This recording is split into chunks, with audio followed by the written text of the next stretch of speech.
Okay.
Thank you.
Thank you.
think I've got all of our quizzes in, so let's go ahead and look at the next piece. So there's 3 handouts for you guys to pick up, and at first glance that should look like a lot of work, but those 3 handouts are everything for 4.6. We don't do anything additional, no book assignments, no Delta Math, nothing like that. The 30, 31, and 32 are all the stuff for section 4.6. So I'm going to go over number 30 with you. That's the notes. And then 31 and 32 are actually the same questions, and that'll give you a chance to practice. So when we started Unit 2, I had mentioned that 4.4 was a little bit more of the same. So you might find that to be an easy section or a hard section, just depending on how you still felt about 4.1 through 4.3. Then 4.5 was just a lot different.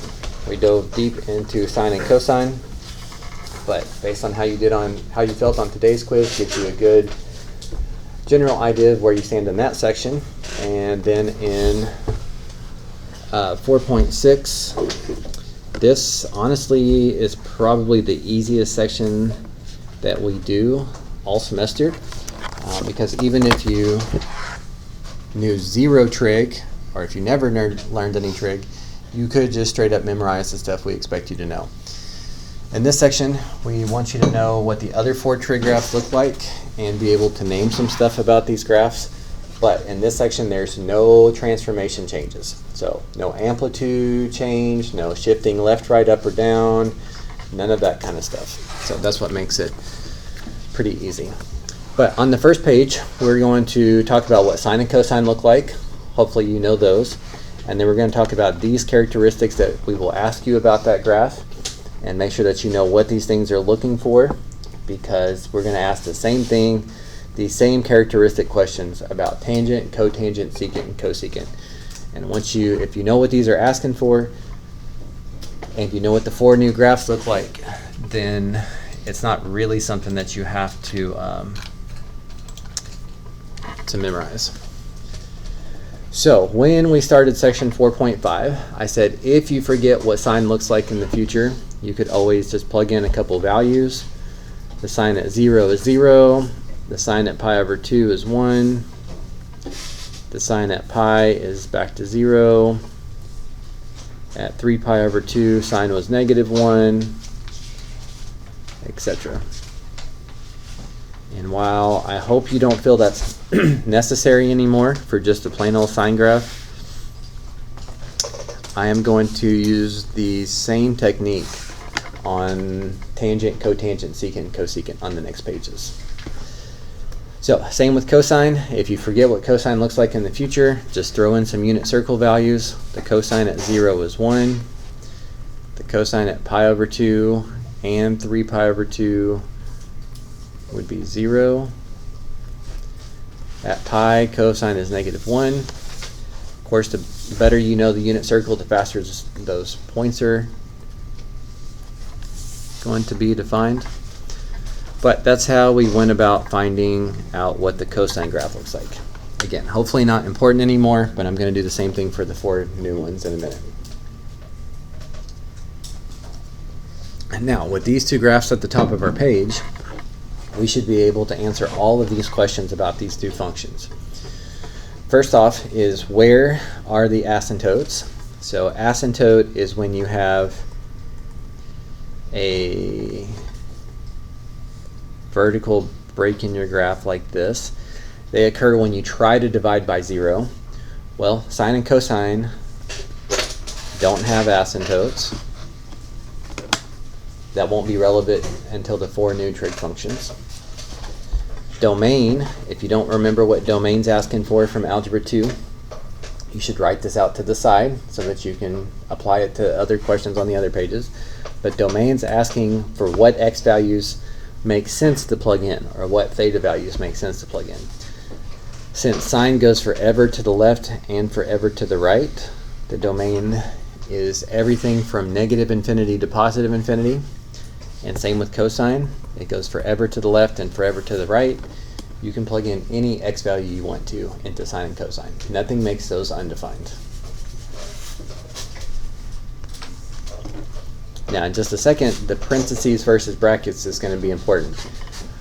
So for domain and range, if you use parentheses where it's supposed to be bracket or brackets where it's supposed to be parentheses, that makes it incorrect. Parentheses is when it doesn't reach that value. You can't ever reach infinity or negative infinity, so these two are always parentheses. But with range is asking you to describe the y values that this function hits. So it hits everything from -1 to 1, but it actually hits -1 and +1, so you need brackets on those two. It doesn't just approach them, it actually hits those values. And same with cosine. The y values go from -1 to 1.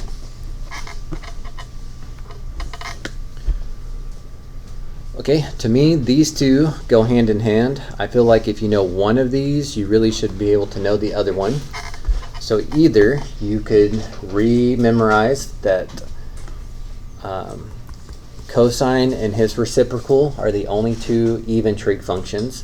The other four were odd. All even functions have symmetry to the y-axis. But that's a characteristic of being an even function. So if you look at your cosine graph, see that how it is symmetrical to the y-axis, and if you know that's a characteristic of even functions, then you know it's an even function without having to re-memorize that. Whereas odd functions are always symmetrical to the origin. That's the same as a 180-degree rotation. So I can't turn my paper upside down, but if you turned your sine graph exactly upside down, it would still look the same. That's a characteristic of an odd function. So these are asking very similar things. Okay, period is how much space we need to look at to see one full cycle. And of course, sine and cosine, b values are 1, so the period should be 2 pi, but we can also just look at the graphs. Both of these have a period of 2 pi. Remember, no transformation changes in this section. You don't have to worry about us putting a number next to x in this section. And then continuous versus discontinuous. Continuous is when you have a nice, smooth graph that does not have holes in it, nor does it have any asymptotes. Both of these are nice, smooth, continuous graphs. The idea of being continuous is really important in calculus. Okay, so before I show you the 4 new graphs, I'm going to ask you the same thing about them. Where are the asymptotes? What's the domain and range? What type of symmetry does it have? Does that mean even or odd? What's the period? And is it continuous versus discontinuous? Any of those you want me to say again?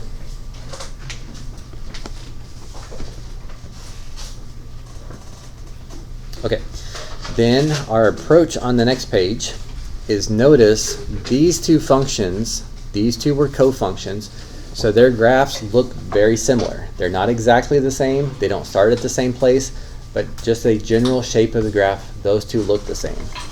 Well, on the next page, tangent and cotangent are co-functions. So these two graphs will also look very similar, similar type of shape to the graph. And again, you could just straight up memorize it because we're not going to ask you any variation of graph and tangent, just straight up graph tangent, so you could memorize it. But realistically, what I would prefer you to do is to plug in a couple unit circle points. Since tangent is sine over cosine, I could think about the sine at 0, put it over the cosine at 0, and 0 divided by 1 is 0. So the tangent at 0 is 0. That gives you a point. You could do, well, you can do any points you want to, but pi over 4 is an easy one because sine and cosine are the same. They're both square root of 2 over 2, and anything divided by itself is 1. And you can do points all day, but there's really probably only one more that you really need. If you go to negative pi over 4, sine and cosine are both square root of 2 over 2, but sine is negative and cosine is positive. So that ends up being -1. You can do more points if you want to, But if you tried something like pi over 2, you're going to get 1 over 0. And what happens when we try to divide by 0? It's undefined. And what does that look like on a graph?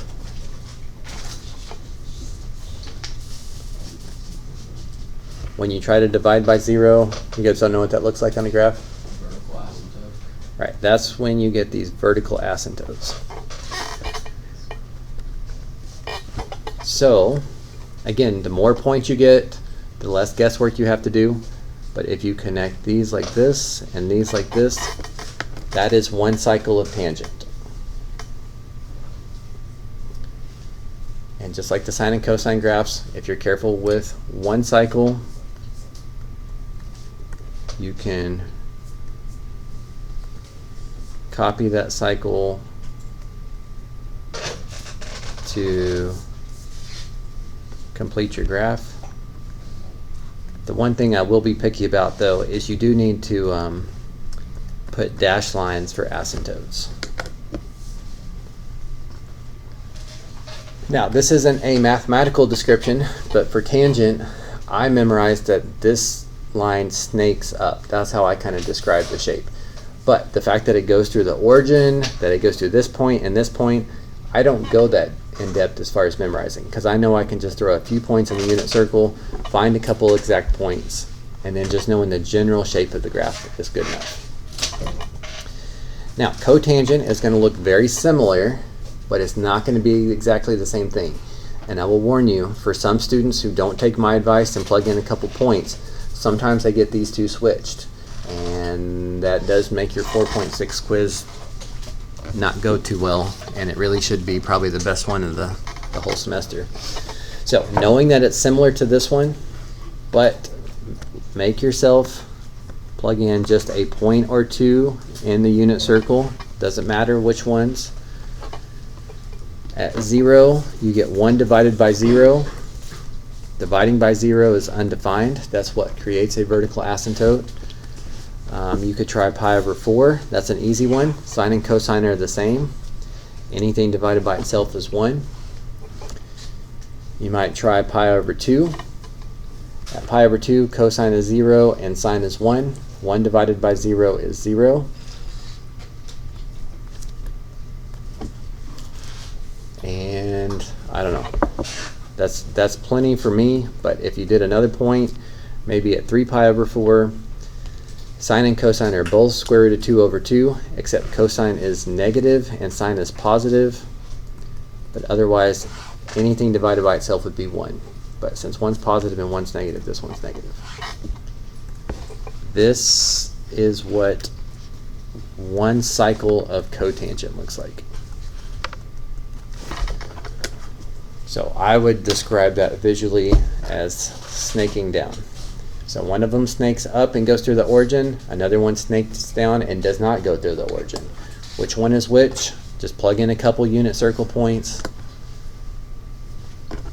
find a couple exact points on your graph, and then you will know for sure.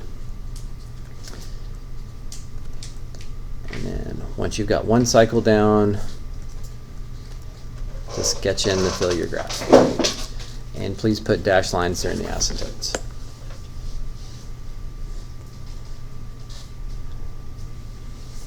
So again, for the sake of our quiz, you could just straight up memorize those two, but there is a chance you might get them mixed up.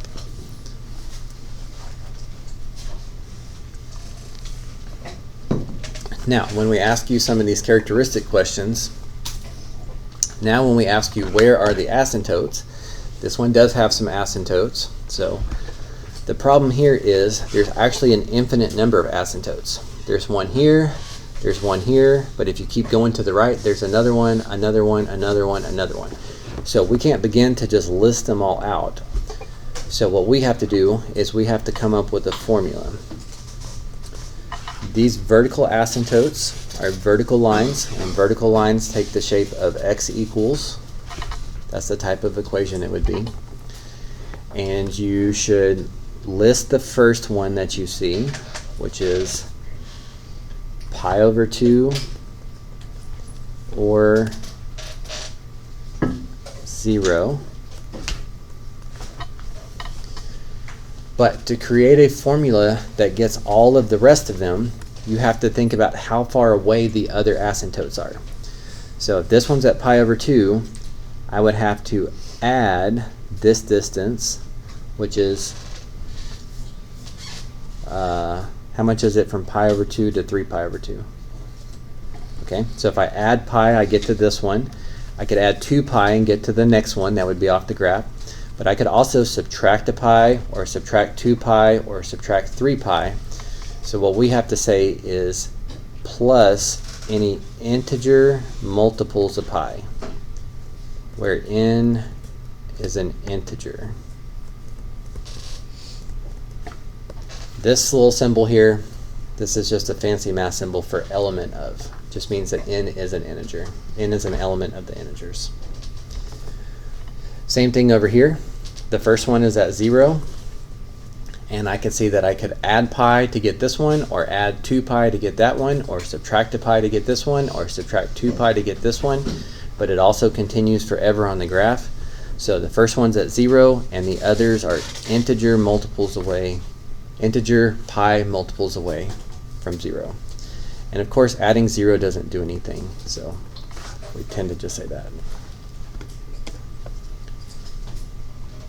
That's the only way to list out all the asymptotes. That's what the formula. Now, domain is very, very, very similar thought process, but the exact opposite answer. Location of asymptotes, I'm telling you where they are. Here's the first one, and here's a part of the formula that could get the rest. But domain's asking what you can plug in, and the asymptotes are visual representations of what I can't plug in. So the domain is, I can plug in anything I want for x as long as it's not at an asymptote. Same for cotangent. I can plug in anything I want for x. Most x values are graphed, but not if it's at an asymptote. So very similar looking answer, but they're saying the exact opposite things. This is where the asymptotes are. The domain is everything except the asymptotes. But those are probably the two hardest ones. Range is trying to describe the y values. These go forever up and forever down. So that's pretty easy. You could look at your graphs and see that tangent is symmetric to the origin, which means he is an odd function. Cotangent is also symmetric to the origin, which means he is an odd function. Turn those graphs upside down, they still look the same. That's what it means to be symmetric to the origin. Okay, these are certainly discontinuous. There's breaks all over the place. All of those asymptotes makes it discontinuous. And then period, you might be tempted to say 2 pi because the parent functions for sine and cosine were 2 pi, but you need to actually look at your graph. This one, you only need to look at this much space to see a full cycle. And this much space is not 2 pi, it's 1 pi. Same over here. If you measure the distance for one full cycle, it is 1 pi. So, all of these characteristic questions, if you know what they're asking for, you shouldn't need to memorize them at all. You should be able to get them from the graphs. Okay, so anything about tangent or cotangent before we look at the last two?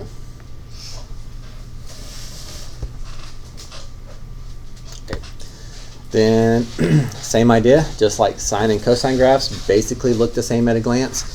Tangent and cotangent graphs have the same type of shape as well at a glance. They're not the exact same, so we plug in a couple points. We can do the same thing with secant and cosecant. You're going to see that they basically look the same, but they're not the exact same graph. They start at different points. So you need very, very few points here, but if you think of secant as 1 over cosine and try to plug in maybe 0, you get 1. Or cosecant, you could rewrite as 1 over sine, and if you tried to plug in 0 here, you get 1 over 0, which is undefined. as an asymptote. If I do a second point here, like maybe at pi, that would be -1. If I try to do pi over here,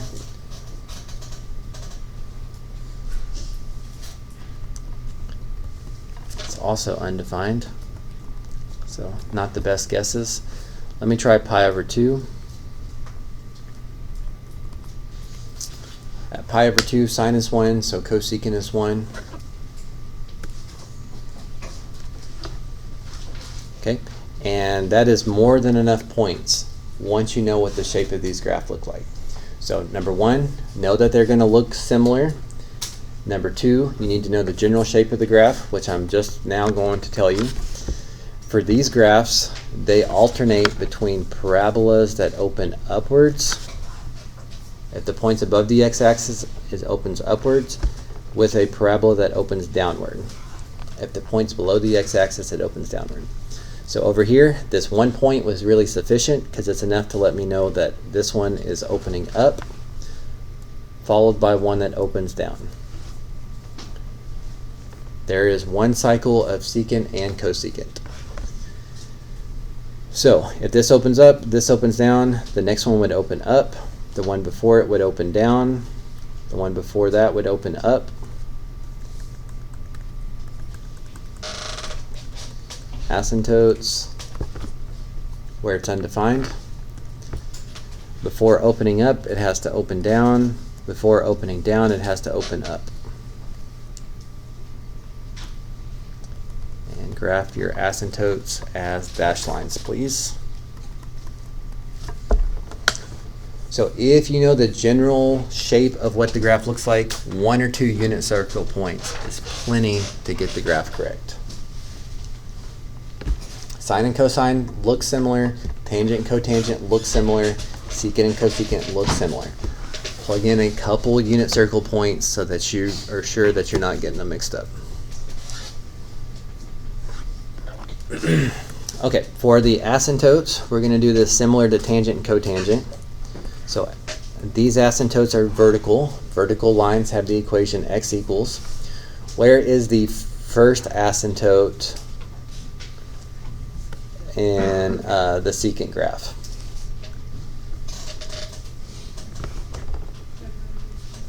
I'm sorry? Pi over 2. Okay, right here. So we can say 1 ohm's at pi over 2. And then how far apart are the other asymptotes? Okay, so any integer multiple of pi. Add 1 pi, you get this one. Add 2 pi, you would get that one. Subtract a pi, subtract 2 pi, subtract 3 pi.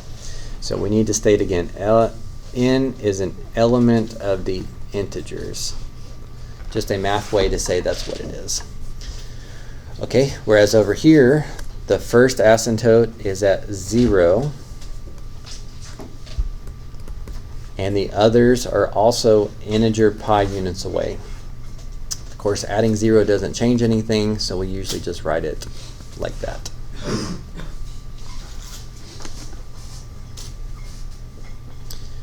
So asymptote, the location of the asymptote should be x equals, because we're saying where they're at. But domain is asking what x values can you plug in, and you can plug in anything that's not division by 0, which is the exact same as the asymptotes. So the domain is, you can plot any x value you want to, as long as it's not an asymptote. Any x value you want, as long as it is not at an asymptote.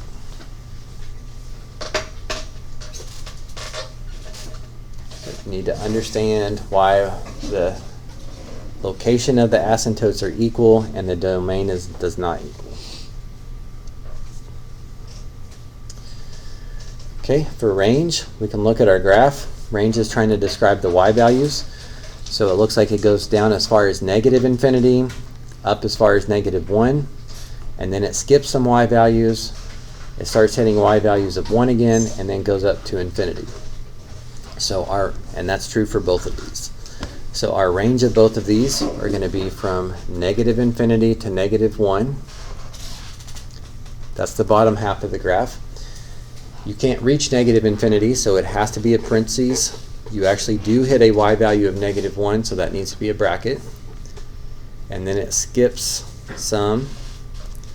Have y'all seen this U symbol before? Yes? Okay. You don't even have to use it. It's just a math symbol for union, which is a math way to say and. Okay, so it goes up to -1, and then it hits all the y values from 1 to infinity. And same with this. 1 has to have a bracket because there are points that have a y value of 1. Infinity has to be a parentheses because you can never reach infinity. So you should not be including it.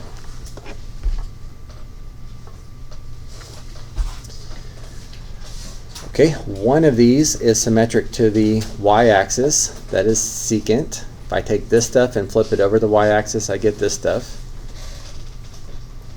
And things that are symmetric to the y-axis are even functions, whereas stuff that is symmetric to the origin, you can turn cosecant upside down and the graph looks the same. That's a characteristic of an odd function.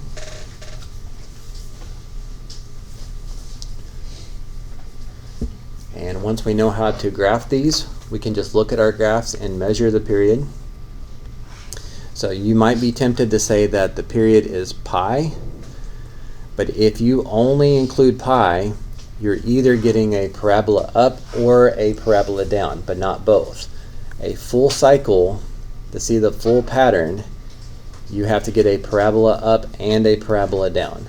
So that distance and this distance, both of those are 2 pi.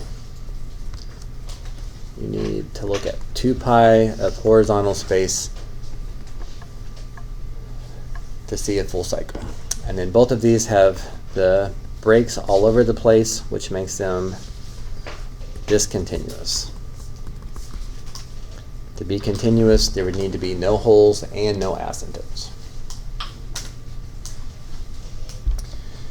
So I feel like the challenge for you is the first hurdle you need to get over is you need to feel comfortable graphing tangent, cotangent, secant, and cosecant. The second hurdle is making sure that you know what each of these things are asking for and know how to get that out of the graph. And then of course just a tiny bit of practice to make sure that you will execute that on the 4.6 quiz.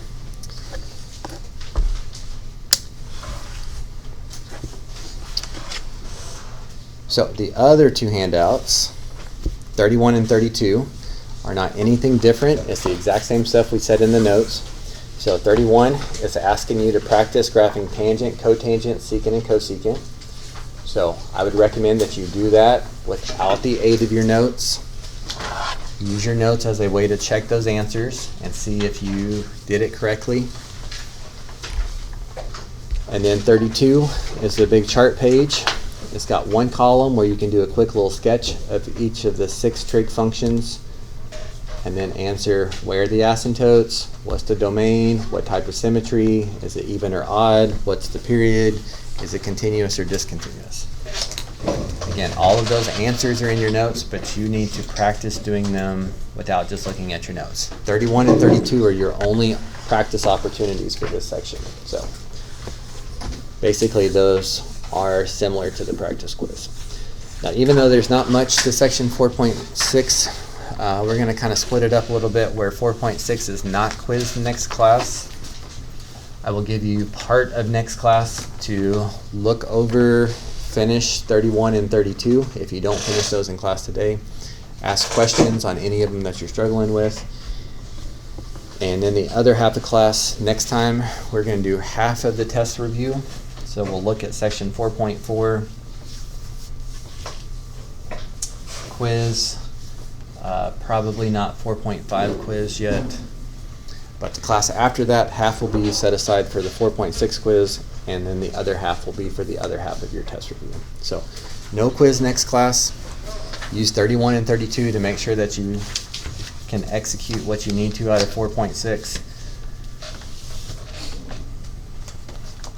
And when it comes time for that quiz, make sure that you know that stuff so that you don't miss out on what I think is probably the easiest quiz of the semester.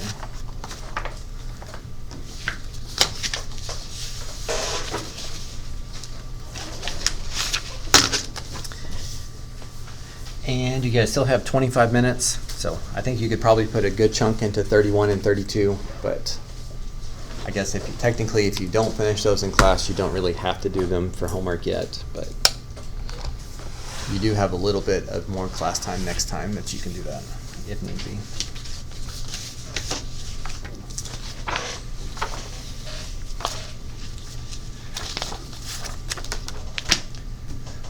And of course, if y'all find any math questions while you're here, then I'd be happy to help.